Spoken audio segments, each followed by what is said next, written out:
Hello everyone, कैसे हैं आप सब। वेलकम एट लर्नोलॉजी और स्टडी गाइड बाय मी सरिता, जहां हम कर रहे हैं क्लास 11 बायोलॉजी और आज हम करेंगे chapter 15 body fluid and circulation का पार्ट 4। पार्ट 3 की वीडियो का लिंक मैंने नीचे डिस्क्रिप्शन में दे दिया है। तो चलिए जल्दी से स्टार्ट करते हैं आज की class.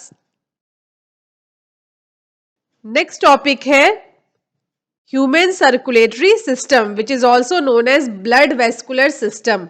So it consists of a muscular chambered heart, a network of close branching blood vessels and blood जो कि fluid है, जो कि circulate होता है बॉडी में। Then आता है सबसे important इस सिस्टम का organ, that is heart, जो कि मेसोडर्म है origin में and it is situated in the thoracic cavity। तो ये पूरा जो है ये thoracic cavity है and in between the lungs ये प्रेजेंट होता है, थोड़ा सा लेफ्ट साइड में ये टिल्टेड होता है and it has a size of a clenched fist, यानी कि हमारी मुट्ठी के बराबर का ये होता है। सो फ्रॉम आउटसाइड अगर आप देखें तो heart is protected with double walled membrane, जिसे पेरिकार्डियम कहा जाता है and in between these two membranes pericardial fluid भरा होता है जो हार्ट को किसी भी शॉक से प्रोटेक्ट करता है। ये बिल्कुल वैसा ही है जैसे हमारा लंग प्रोटेक्टेड होता है एंड हमारा ब्रेन भी प्रोटेक्टेड होता है। Then consist of 4 chambers, two small upper chamber known as atria and two large lower chamber is called ventricle. Now a thin muscular wall जिसको inner atrial septum कहा जाता है which separates both atria and इसके अलावा जो दोनों ventricles है इनके बीच में भी बिल्कुल clear separation होता है जिसको कहा जाता है interventricular septum। अब अगर हम सेम साइड के एट्रियम एंड वेंट्रिकल्स को देखें तो ये दोनों भी आपस में सेपरेट होते हैं through atrioventricular septum. Left and right side दोनों तरफ के एट्रिया एंड वेंट्रिकल के बीच में सेप्टम होता है जो दोनों को सेपरेट करके रखता है। But each of these septa are provided with a small opening. तो यहाँ पे एक ओपनिंग प्रेजेंट होता है जिसके थ्रू सेम साइड के एट्रिया एंड वेंट्रिकल्स आपस में कनेक्टेड होते हैं। तो सबसे पहले हम बात करते हैं राइट साइड की। तो राइट साइड का जो एट्रिया है और वेंट्रिकल है ये आपस में कनेक्टेड होते हैं through the opening and this opening is formed of 3 muscular flaps, जिन्हें वेल्व भी कहा जाता है एंड कर्स्प्स भी कहा जाता है and this is called tricuspid valve. ठीक है, अब हम लेफ्ट साइड की बात करते हैं। तो लेफ्ट साइड के जो एट्रिया एंड वेंट्रिकल है इन दोनों के बीच में जो ओपनिंग प्रेजेंट है it is known as bicuspid और मिट्रल वेल्व। तो इन दोनों वेल्व्स के नाम आपको याद रखने हैं। Now after when blood comes in ventricle, from ventricle goes to pulmonary artery and aorta। तो यहां भी प्रेजेंट होता है क्या, सेमी ल्यूनर वेल्व। तो आप देख रहे हैं जगह जगह पे जहां भी ब्लड एक चैम्बर को छोड़ के दूसरे चैम्बर जा रहा है, अगेन वो जा रहा है आर्टरीज में, तो हर जगह वेल्व्स प्रेजेंट है। तो इन वेल्व का क्या काम होता है, ये जितने भी वेल्व्स हैं ये ब्लड के बैक फ्लो को प्रिवेंट करते हैं। तो ये है वेल्व्स, कुछ ऐसा दिखता है जहां आप देख सकते हैं कि ये सिर्फ एक तरफ को ही ओपन होता है ना, और जो ब्लड का बैक फ्लो है वो यहाँ पे नहीं हो पाता है। So it opens only one side.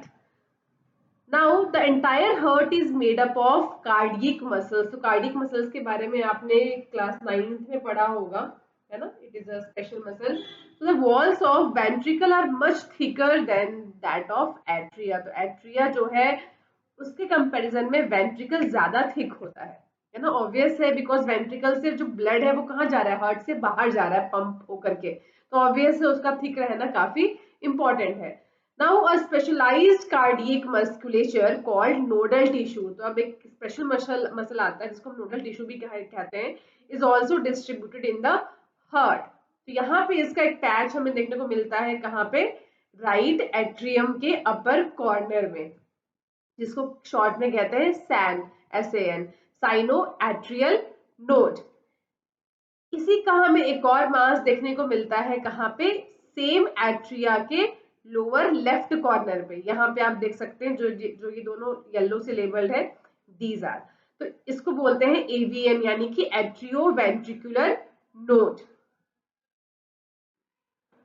सो अभी हमने एवीएन के बारे में समझा, एवीएन यानी कि atrio ventricular node. So from this node now AV bundle starts. So AV bundle यहाँ से स्टार्ट होता है और ये पहुंचता है दोनों वेंट्रिकल के बीच में जो सेपरेशन है यानी कि सेप्टम वहां तक, which is called atrio ventricular septa. Now from here it divides into two branches, right and left bundle. Now, these branches give rise to minute fibers throughout the ventricular musculature of respective sides, and it is called Purkinje fiber or the name of scientist. Now, these nodal musculature has the ability to generate action potential without any external stimuli. तो ये क्या है? ये auto excitable है। सो जो ये action potential generate हो रहा है, ठीक है, it varies in a minute at different parts of the nodal system. So ऐसे एन आपने देखा था यहाँ पे होता है ना, राइट साइड में। So it generate maximum number of action potential 70 to 75 per minute and is responsible for initiating and maintaining the rhythmic contractile activity of heart।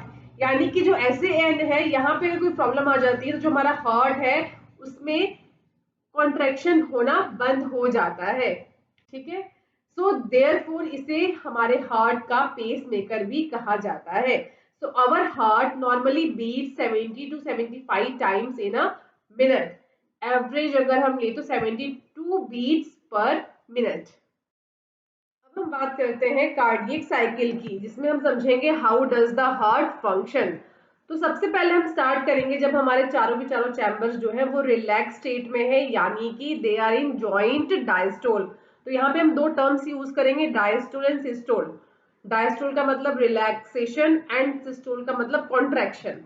Now as the tricuspid and this side bicuspid valve, जैसे ही दोनों valves open होंगे तो क्या होगा, जो blood है from the pulmonary vein and vena cava, it flows into the left and right ventricle respectively through their atria, left and right atria। और at this time जो ये दो वेल्व्स हैं जो ब्लड को हार्ट से बाहर लेके जाते हैं, ठीक है, यहाँ कौन सा वेल्व प्रेजेंट होता है, सेमील्यूनर वेल्व, ये इस टाइम क्लोज रहेगा।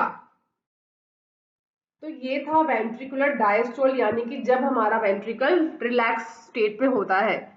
नाउ जो एसएएन है, दिस इज एसएएन है ना, it generate an action potential which stimulate both the atria to undergo a simultaneous contraction. अब जब एट्रिया कॉन्ट्रैक्ट करना स्टार्ट करती है तो इसको बोलते हैं एट्रियल सिस्टोल। सिस्टोल का मतलब आई एक्सप्लेन की कॉन्ट्रैक्शन होता है। Now this increase the flow of blood into ventricle. तो अब जब एट्रिया कॉन्ट्रैक्ट करने लग जाता है तो उससे क्या होता है, जो ब्लड है वो वेंट्रिकल में फ्लो करना स्टार्ट कर देता है, ठीक है, और ये जो फ्लो है ये बढ़ जाता है by 30%। Now action potential is conducted to the ventricle side. अब यही एक्शन पोटेंशियल जो है हमें पता है एवीएन से एवी बंडल के थ्रू ये पूरे वेंट्रिकल में स्प्रेड हो जाता है, एंड जो सारा वेंट्रिकल है now it undergo contraction. So as we see कि जो वेंट्रिकल्स है वो अब कॉन्ट्रैक्ट कर रहा है, यानी कि वेंट्रिकुलर सिस्टोल स्टार्ट हो गया है। सो एट दिस स्टेज जो एट्रिया है वो अब रिलैक्स करेंगी, यानी कि एट्रियल डायस्टोल स्टार्ट हो जाएगा। नाउ जो ये वेंट्रिकुलर सिस्टोल है, ठीक है, it increases the ventricular pressure, और वेंट्रिकुलर प्रेशर के इंक्रीज होने से क्या होगा, जो ट्राइकस्पिड एंड बाइकस्पिड वेल्व्स है ये बंद हो जाएंगी and which prevent the back flow of blood, यानी जो ब्लड है वो सेम साइड के वेंट्रिकल से एट्रिया में नहीं एंटर करेगा। Now this ventricular systole pressure again increases, है ना, ये प्रेशर और ज्यादा बढ़ेगा और इससे क्या होगा, जो सेमिल्यूनर वेल्व्स हैं which guard the pulmonary artery in right side and aorta at left side are forced open, तो ये भी खुल जाएंगी and this allow the blood in ventricle to flow through these vessels into the circulatory pathway। ठीक है, अब क्या होगा, जैसे ही ब्लड चला जाता है इन दोनों वेसल्स में, तो जो वेंट्रिकल्स है it undergo relaxed state. So ventricle now relaxed called ventricular diastole and the ventricular pressure falls causing the closure of semilunar valve। अभी दोनों वेल्व्स बंद हो जाएंगी और इससे क्या होगा, जो ब्लड का बैक फ्लो है वो प्रिवेंट हो जाएगा, जो ब्लड है वो वापस से वेंट्रिकल में नहीं आएगा। As the ventricular pressure decline further, जो ट्राइकस्पिड और बाइकस्पिड वेल्व्स हैं ये क्या होंगी, ये अगेन ओपन हो जाएंगी by the pressure in the atria exerted by the blood. ठीक है, यानी कि एट्रियल सिस्टोल स्टार्ट हो जाएगा which was being emptied into them by the veins। Now the blood once again moves freely to ventricle, the ventricle and atria are now again in relaxed, that is called joint diastole state as earlier। तो ये जो पूरा circle है, cycle है, इस तरह से चलता रहता है। नाउ ये जो सारा हमने अभी एक साइक्लिक इवेंट स्टडी किया इन हार्ट, ठीक है, this repeated cycle is known as cardiac cycle and it consists of systole and diastole, यानी कि contraction and relaxation of both atria and ventricles। The heart beats 72 times per minute, that is many cardiac cycle are performed per minute। और अगर हम इससे calculate करें then it could be deduced that duration of a cardiac cycle is 0.8 second, है ना। अगर हम एक मिनट में कितने सेकंड्स हैं, 60 सेकंड्स, इसको अगर हम 72 से डिवाइड कर दे यानी कि नंबर ऑफ हार्ट बीट से, तो हमारा ये नंबर आता है। Now during a cardiac cycle each ventricle pumps out approximately 70 ml of blood which is called stroke volume। The stroke volume multiplied by heart rate, ठीक है, यानी कि number of beats per minute give the cardiac output. तो ये आप calculate कर सकते हैं। Therefore जो कार्डियक आउटपुट है it can be defined as volume of blood pumped out by each ventricle per minute and average हो जाएगा इसका 5000 ml या फिर 5 litres in a healthy individual.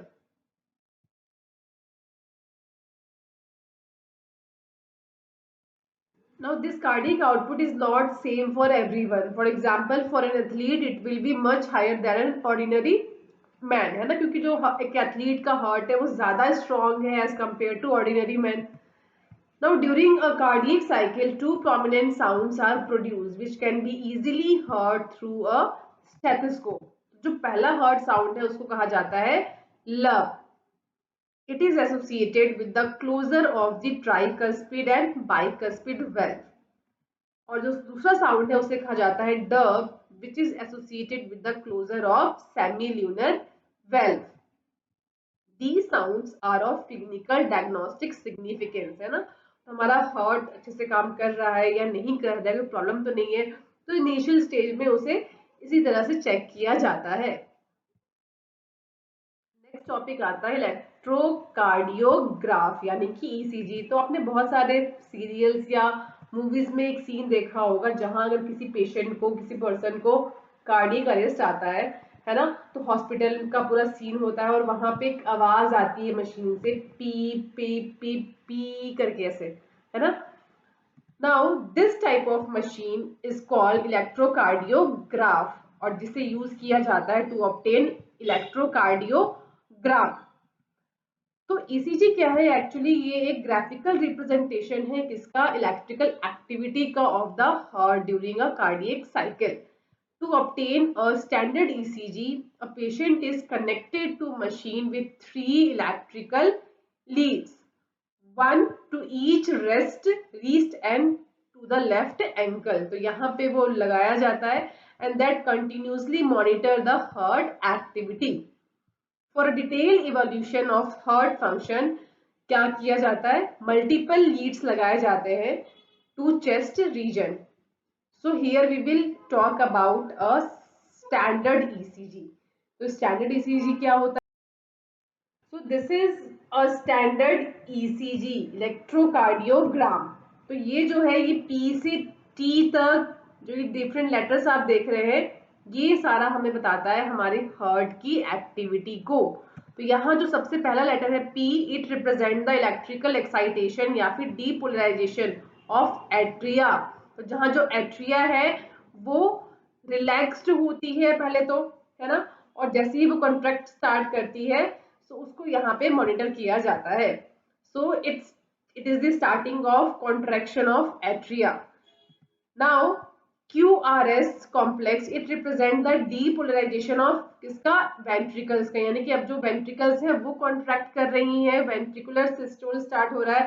तो जो कॉन्ट्रैक्शन है it start shortly after Q and mark the beginning of systole. Now this T wave it represent return of ventricle from excited to normal state, है ना. वो contract की stage पे था, अब वो कॉन्ट्रैक्शन खत्म हो गया, अब वो धीरे धीरे रिलैक्स स्टेज पे आ रहा है, यानी कि repolarisation. The end of T wave mark the end of systole. Now by counting the number of QRS complexes that occur in a given time period, one can determine the heartbeat rate of an individual. ECGs obtained from different individual have roughly the same shape. Any deviation from this shape it indicates कि कोई ना कोई problem है, कोई abnormality है, कोई disease है ना. So hence it is of a great clinical significance. I hope आपको आज की क्लास अच्छे से समझ आ गई है. अगर हाँ तो चैनल को लाइक कीजिए और सब्सक्राइब कीजिए, साथ में दिए गए बेल आइकन को भी प्रेस कर दीजिए जिससे कि मेरी लेटेस्ट वीडियो की नोटिफिकेशन आपको तुरंत मिल जाए. अगर आज की क्लास में कोई भी डाउट है तो आप नीचे कमेंट सेक्शन में पूछ सकते हैं. नेक्स्ट क्लास में हमारा टॉपिक होगा part 5 double circulation. Till that students आप अपनी NCERT बुक में अपना आज का ये टॉपिक अच्छे से रीड कर लेंगे जिससे कि आप कॉन्फिडेंट हो जाए कि अब तक की क्लास में हमारा NCERT से सब कंप्लीट हो गया है. Till that stay happy, stay healthy, see you soon.